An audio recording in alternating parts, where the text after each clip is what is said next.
appropriate. They will all be aware of what evidence we put before them, and that evidence obviously will be assisted by your comments in due course. So if you want to continue, please. Yeah, I'll just make a point that around the Royal Borough, which is, I've just seen a copy in the last week or so, says that we've got 61,000 houses, and well, that may be wrong, but that's the figure we're quoting in around the Royal Borough.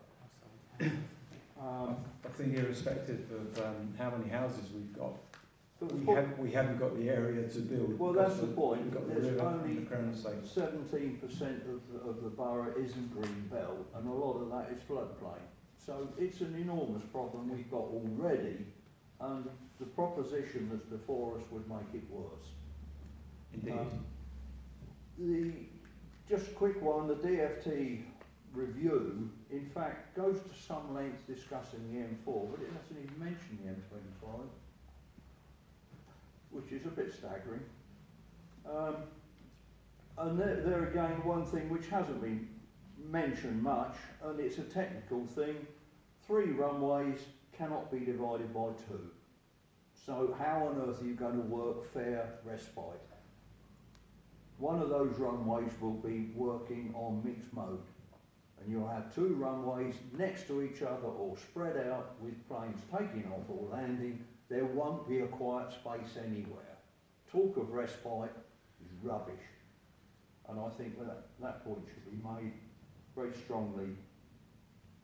I'll leave it at that. There are lots of other issues, but in the past, and I think when we had the question of Terminal 5 before us, we had an aviation forum working group looking at these problems and feeding information through. They weren't all taken up, but we had a number of people around the table who had experience either working at Heathrow, managing aviation businesses. They were able to give us a lot of feelers, and I would suggest that we actually have an aviation forum working group, as we have done with problems in the past. Thank you, Malcolm. That matter will obviously be considered by the council in due course.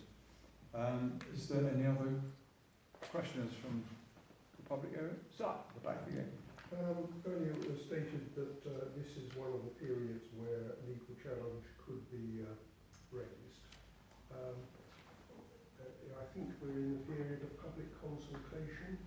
That is, and when does that start? Yeah. As far as I'm aware, the public consultation has not started at this time. I don't know if Simon can refer to it in greater detail, but I don't think it has. It's just been, we're in a position probably of limbo at the moment.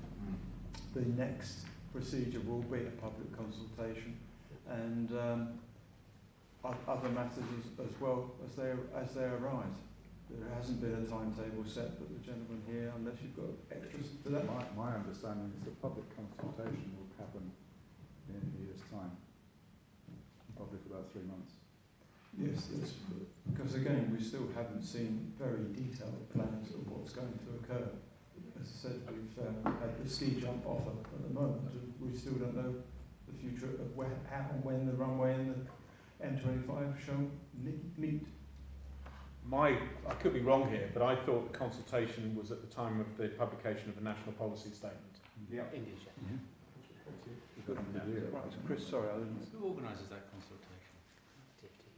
The government. It's government. I think it's all scripted as per the 2008 Planning Act. So, sorry, Chair, Sorry, Chris, go. through you. The National Policy Statement, it sets up in a way the ability to then go to a national significant infrastructure project planning process. So there are 2 clear mechanisms. The NPS setting out what the government's intention on aviation is, and that will be usually from the Department for Transport. That consultation process will follow at some point next year, with the view to then a vote in the House either at the winter 2017 or in the first quarter of 2018. And it's at that point we can expect a likely planning process to follow. These are all stages that are not yet set in stone, and so we are waiting to hear more clarification on what that will look like. Thank you, Chris. Can I move on to the next item? 7, I think, is